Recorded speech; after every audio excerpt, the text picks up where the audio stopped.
Hello, and welcome to another challenge.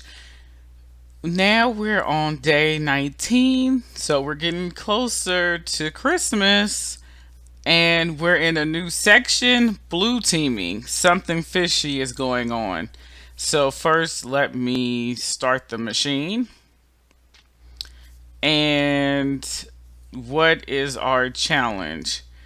McSkitty received reports of multiple phishing attempts from various elves.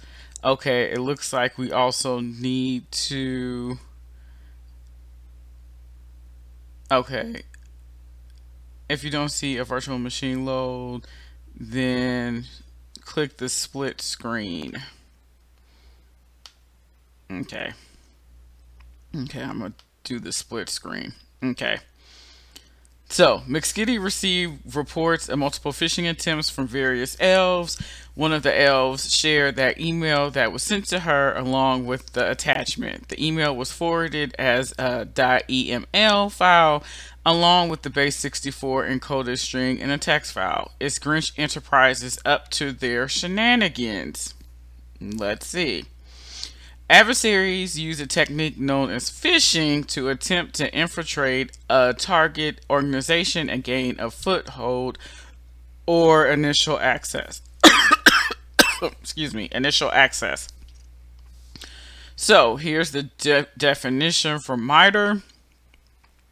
Adversaries may send phishing messages again to gain access to victim systems. It's a form of social engineering.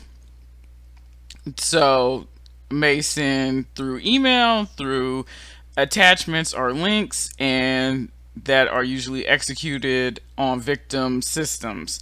Can also be conducted via third-party systems like social media platform or social engineering techniques such as posing as a trusted source. So, while waiting for the attack machine to come up, the attack box machine to come up, basically what this is saying is if an email comes in and you don't know where it comes and you don't know who it came from, do not open it. If you received an email and it has attachments, do not click the attachments because most times it is, you should always err on the caution that it is malicious. And for the social engineering, if you are talking with someone, you should always have them verify information. That's why when you call into your bank or your telephone company or whatever, they want you to verify your information. Granted, you can bypass that, right? That's what social engineering does. You can bypass that, but it's the premise is only you should have information about yourself, and that should be a way to authenticate who you are. Okay, since these types of attacks target employees in both large and small organizations, security awareness training is often enforced to help minimize the chances of a recipient falling victim to this type of attack. There are several signs to look for in emails without performing extensive analysis to help determine whether an email is potentially a phishing attempt. Some examples are listed below. Do you know the sender? So that's what I was saying. Does the email address match the sender? Does the reply to email match the sender? In the email body, does the email greet you personally, like hello McSkitty in this case? Or is it very generic, hello elf? Does the email contain any grammatical mistakes such as misspelled words? That's very important because if it's an email, you really shouldn't see misspelled words. That's a common, uh, that should tip you off like, this is probably a phishing attack. Also, if you're not being greeted personally and it's very generic, phishing attack. Does the email give you a sense of urgency where you need to act fast, such as a deadline to prevent your account from being disabled? So if you get an email and it's like you have like 5 minutes or your account is going to be locked out from your bank, most chances are it's a phishing attempt because Your bank will not be contacting you through email and saying your account will be locked down in 5 minutes. Usually, when you receive emails with a sense of urgency like that, 9 times out of 10, it is a phishing attempt. So, an example of that is here. You need to reset your password. You have to reset your password now. Does the email contain a link or a clickable button that redirects you to a website? Does the link match the sender or is it a random website? So, there's a trick that you can do. You can hover over the button without clicking it, and you can see the URL of the link that the button will take you to. So then you can match and say, hey, if I receive an email from my bank and it's like you need to change your password, but I hover over this link and it's saying evilsite.com, it's like, wait, no, this is a phishing attempt, right? Because the URLs do not match. Is there an attachment to the email? So now we're ready to dive in. Within the attached virtual machine, we need to open the mail application. So let's do that. Okay. Open more than once. Okay. I just had to wait. Okay. So email.eml will automatically open for you. Inspect the email and we're going to answer the questions. When reviewing the email source code, you would typically see encoded strings in base 64, a mathematical calculation performed on the characters to encode them into a reversible format. Okay, to view the source code of the email, more view source. So that's what we're going to do. And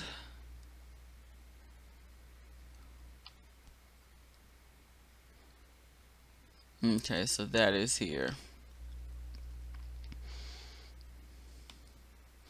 Below are the commands to assist you with analyzing the encoded attachment text file. And then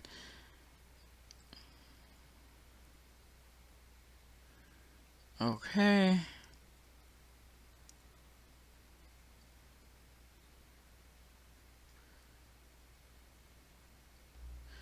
Who was the email?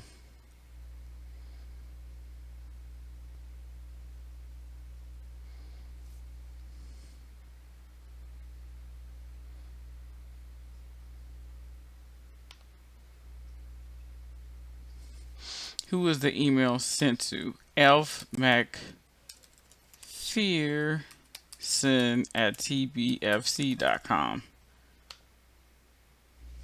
Phishing emails use similar domains of their targets to increase the likelihood the recipient will be tricked into interacting with the email. Who does it say the email was from?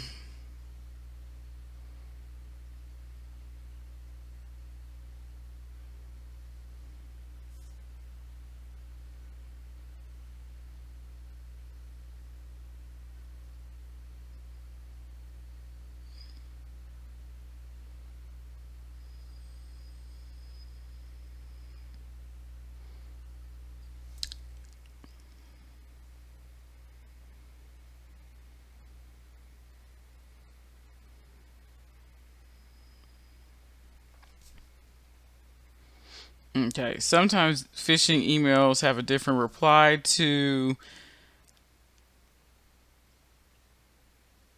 email address. If this email was replied to, what email address will receive the email response? So it looks Fisher at tempmails.grinch. Okay.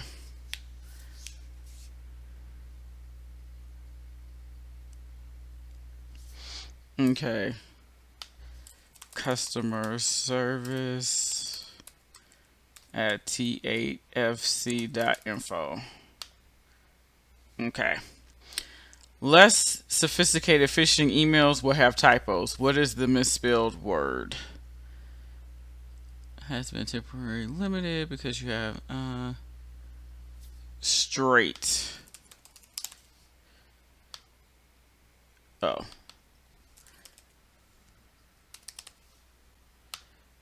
Right.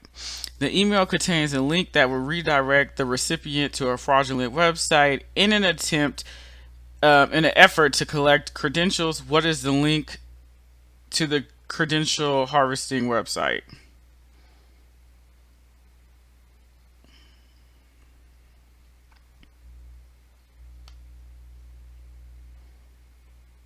Okay.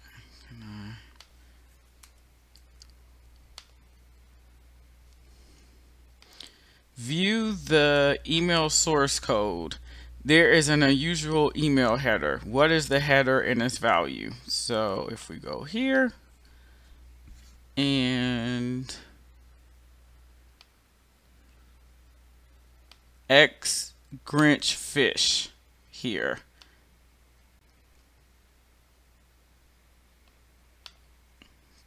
That should not be there. Okay. You received other reports of phishing attempts from other colleagues. Some of the other emails contain attachments. Open attachment.txt. What is the name of the attachment?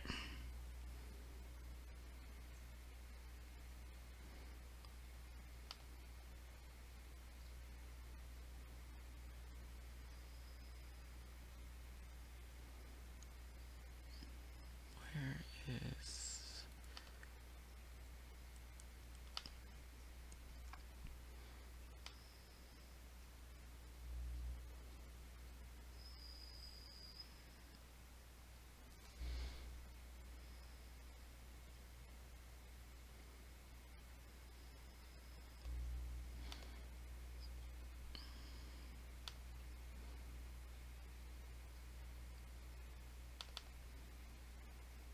Okay, here's attachment.txt.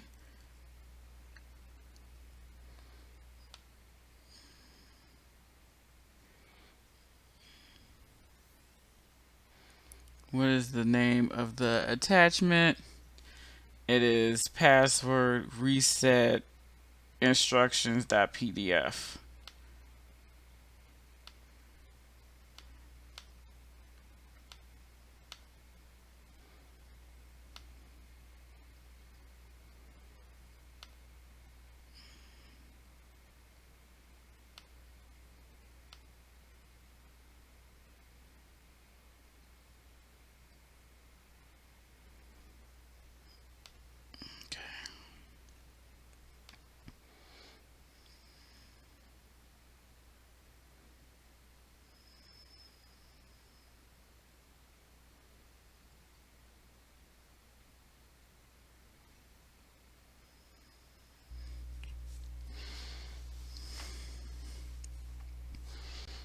Okay, so it says, what is the flag in the PDF? So, let's see. Here's cyber.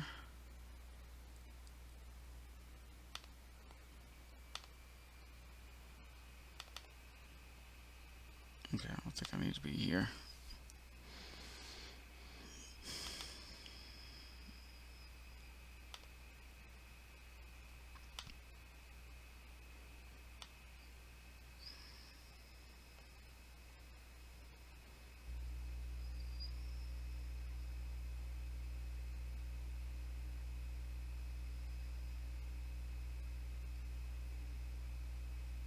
Okay, so we're going to try to convert the base 64 into the actual PDF.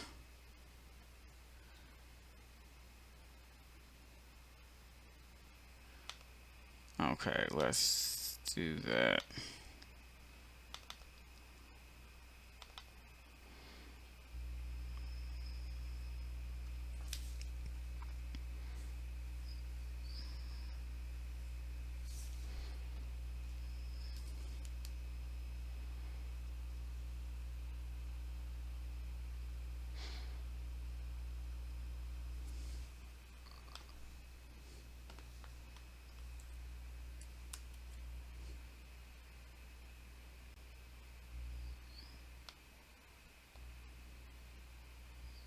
Okay. So fake. Where did it go? Oh no. Okay. Okay, I need to do this in full screen because I need to see.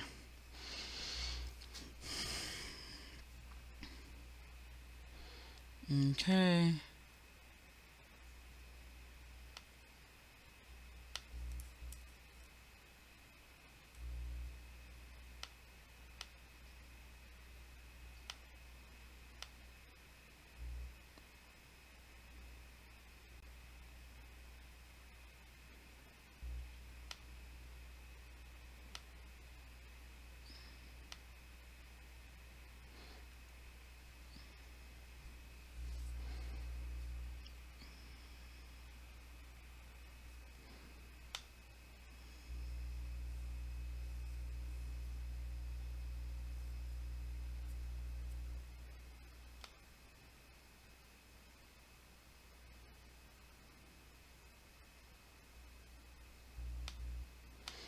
Okay, a magic header.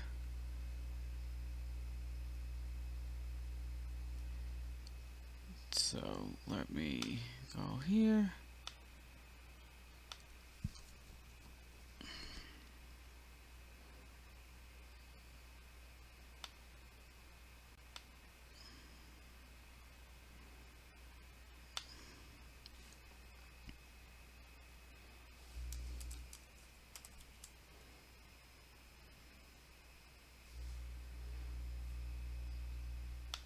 Okay. Uh,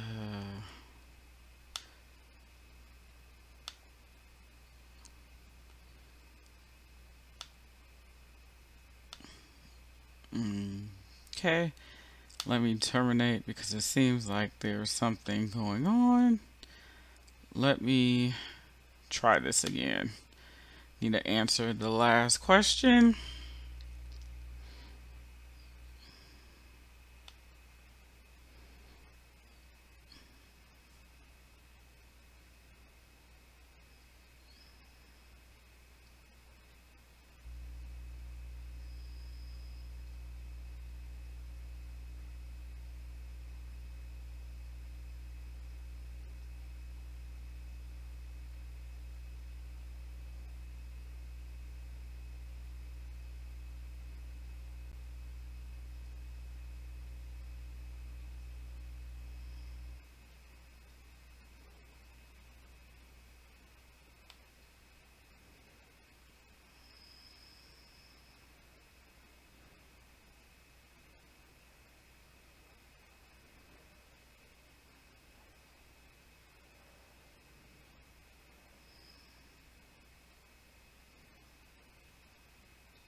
Okay.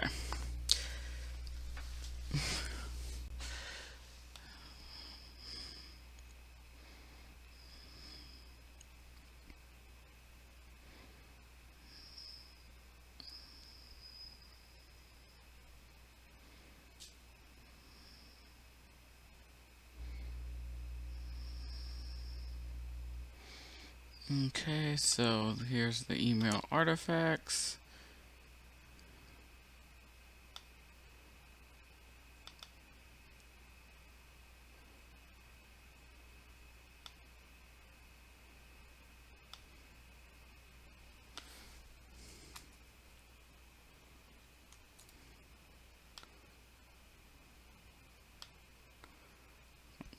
to Cyber Chef.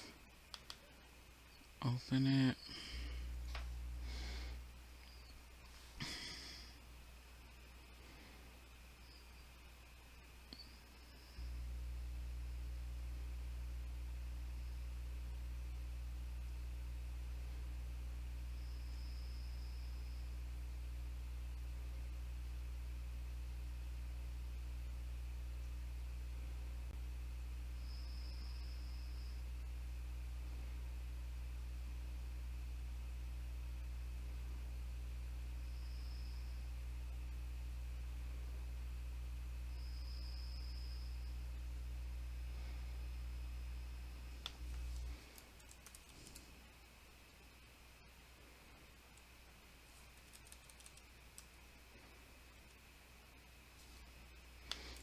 Okay.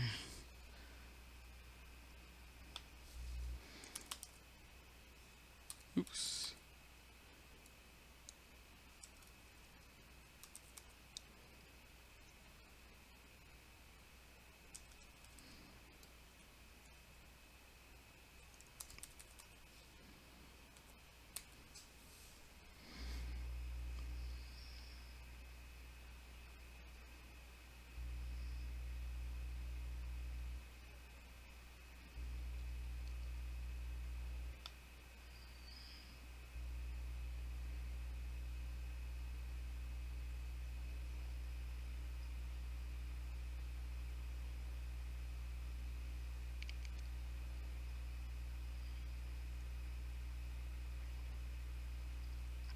Okay. Full screen.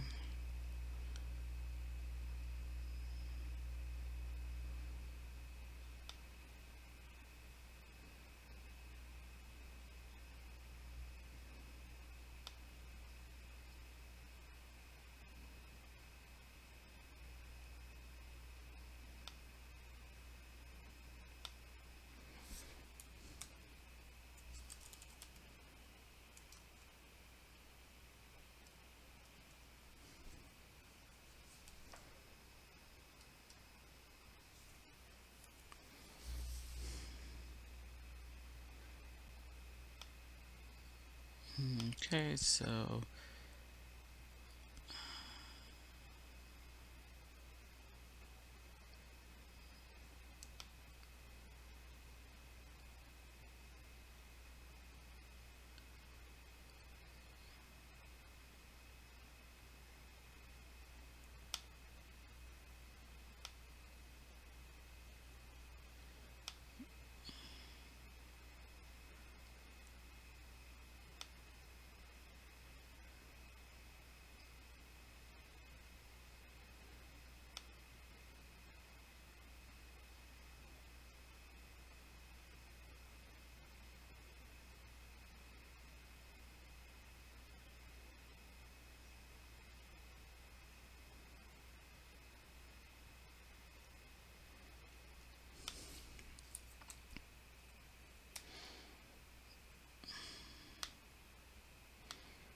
what is it? This is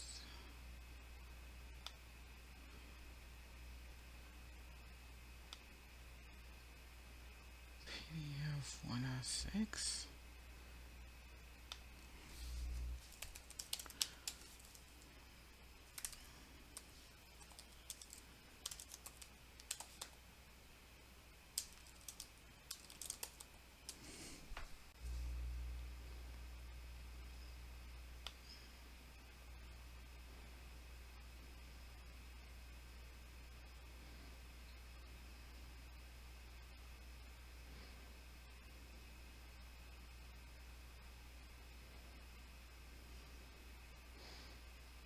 Okay, so I'm gonna try something a bit different.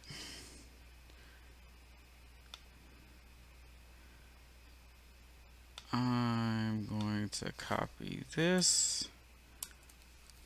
I don't know how you would use it in Chef. Let's see.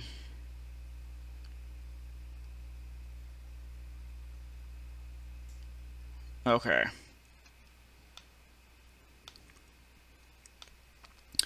I don't know how you would use it in Cyber Chef. So I cheated a little bit. So I went to Google. So, is it under util?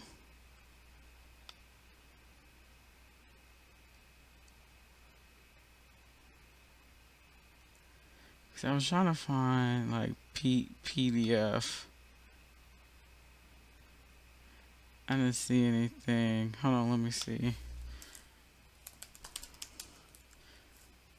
Base 64 to PDF Cyber Chef.